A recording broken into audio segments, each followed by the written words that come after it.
साथियों, जय विज्ञान, जय संविधान, जय लोकतंत्र। आज 14 अप्रैल है और हम डॉक्टर अंबेडकर के जन्मदिन को मना रहे हैं। आज भारत के शोषित वंचित समाज के लिए एक ऐसा जो भारत के इतिहास में स्वर्णिम अक्षरों में लिपिबद्ध है। डॉक्टर अंबेडकर भारत के लिए महत्वपूर्ण तो हैं ही, इसके साथ ही बाबा साहब अंबेडकर पूरी दुनिया के लिए महत्वपूर्ण हैं। खासकर जब भी हम भारत के सामाजिक, आर्थिक, राजनीतिक मुद्दों की बात करते हैं तो डॉक्टर अंबेडकर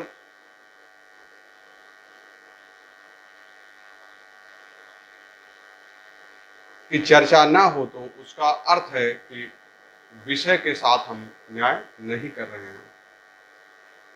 बिना बाबा साहब को पढ़े हम भारत के सामाजिक, राजनीतिक, आर्थिक मुद्दों को नहीं समझ सकते हैं। डॉक्टर अंबेडकर राजनीति को मास्टर चाबी मानते थे और कहते थे कि देश की सभी समस्याओं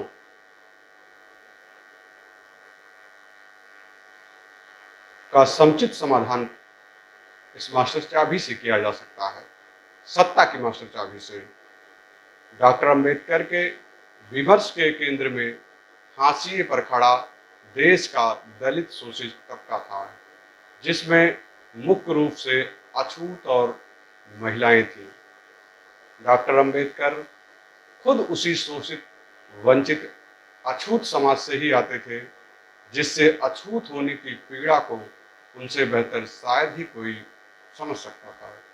इसलिए वह मानते थे कि समाज के उक्त तबके के उत्थान के बिना राष्ट्र का उत्थान नहीं हो सकता है।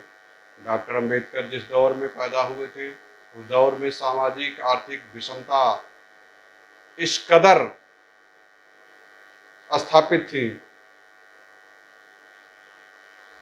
उसके विषय में बताया जाए तो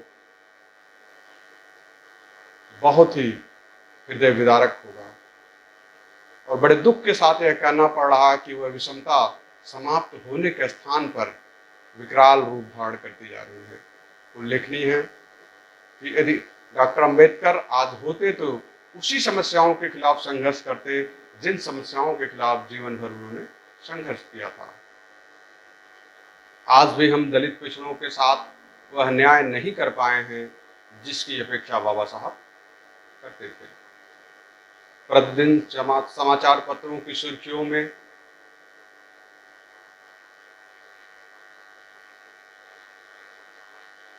यह छपा रहता है कि दलित दूल्हे को घोड़ी पर बैठने के कारण उच्च जातियों ने हमला किया, तो कहीं किसी दलित को मूंछ ऐंठने पर हत्या कर दिया जाता है। इन तमाम समस्याओं से जो है आज भी भारत जूझ रहा है। प्रतिनिधित्व या आरक्षण के माध्यम से डॉक्टर अंबेडकर साहब राष्ट्र निर्माण में हाशिए पर खड़े सभी समुदायों को जनसंख्या के अनुपात में राज्य के प्रत्येक क्षेत्र में पर्याप्त प्रतिनिधित्व प्रदान करना चाहते थे, जिसे उन्होंने बोर्नवेस सम्मेलन में जोरदार वकालत करके प्राप्त किया था, जिसकी व्यवस्था उन्होंने संविधान के अनुच्छेद 340, 341, 342 के माध्यम से ओबीसी, एससी, एसटी वर्ग के लिए किया है। सरकार की गलत नीतियों, विशेषकर सामाजिक न्याय विरोधी ताकतों के कारण उपरोक्त वर्गों का प्रतिनिधित्व उनकी जनसंख्या के अनुरूप आज़ादी के 75 वर्ष बाद भी नहीं हो पाया है। वहीं दूसरी तरफ सरकार समाज के उसी वर्ग को आर्थिक आधार पर, आर्थिक रूप से कमजोर वर्ग के नाम पर असंवैधानिक आरक्षण प्रदान कर रही है। जिस वर्ग का प्रतिनिधित्व उनकी आबादी के अनुपात में पहले से ही काफी ज्यादा है। जबकि डॉक्टर अंबेडकर ने संविधान सभा की बहस में आर्थिक आधार पर आरक्षण का जोरदार खिलाफत करते हुए इसे सामाजिक न्याय के सिद्धांत के विरुद्ध बताते हुए कहा था कि हमारा संघर्ष संपत्ति या शक्ति के लिए नहीं है, अपितु हमारा संघर्ष मानव गरिमा की पुनर्स्थापना के लिए है। यदि दूसरे शब्दों में कहे तो आरक्षण कोई गरीबी या बेरोजगारी दूर करने का फार्मूला नहीं है जिसे आर्थिक आधार पर प्रदान किया जा सके, अपितु यह मानव गरिमा को पुनर्स्थापित करने का फार्मूला है जिसे शिक्षा और राज्य की सेवाओं में प्रतिनिधित्व प्रदान कर ही सुनिश्चित किया जा सकता है। डॉक्टर अंबेडकर समता, स्वतंत्रता, न्याय और बंधुत्व पर आधारित जिस समतामूलक समाज की कल्पना किया था उससे आज भी हम कोसों दूर हैं। डॉक्टर अंबेडकर यह मानते थे कि बिना सामाजिक लोकतंत्र के राजनैतिक लोकतंत्र की स्थापना संभव नहीं है। अंतर्राष्ट्रीय संस्था विडेम की रिपोर्ट के अनुसार गुणवत्ता के दृष्टिकोण से भारतीय लोकतंत्र अपने पड़ोसी देशों से भी नीचे चला गया है। चाहे स्त्रियों का मुद्दा हो या अल्पसंख्यकों का, सभी के साथ वर्तमान में सरकारें उचित न्याय करने में विफल हैं। राष्ट्रीय अपराध अभिलेख ब्यूरो की रिपोर्ट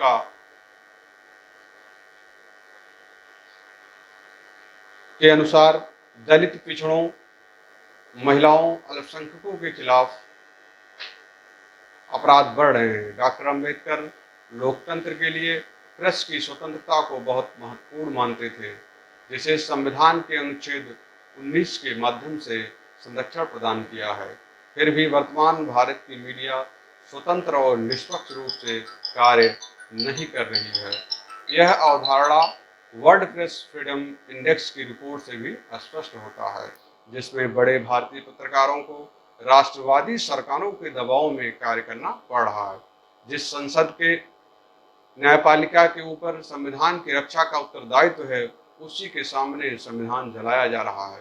देश की उच्च न्यायपालिका और मुख्य धारा की मीडिया में सामाजिक विविधता का घोर अभाव है, जिसकी वजह से डॉक्टर अंबेडकर ने न्यायपालिका पर ब्राह्मणवाद का आरोप लगाया था और दलित समाज की आवाज को बुलंद करने के लिए मूक नायक पत्रिका का संपादन शुरू किया था। अतः यदि वर्तमान में डॉक्टर अंबेडकर होते तो वह संविधान, लोकतंत्र और सामाजिक न्याय की रक्षा के लिए खुलकर लिखते, बोलते और लड़ते।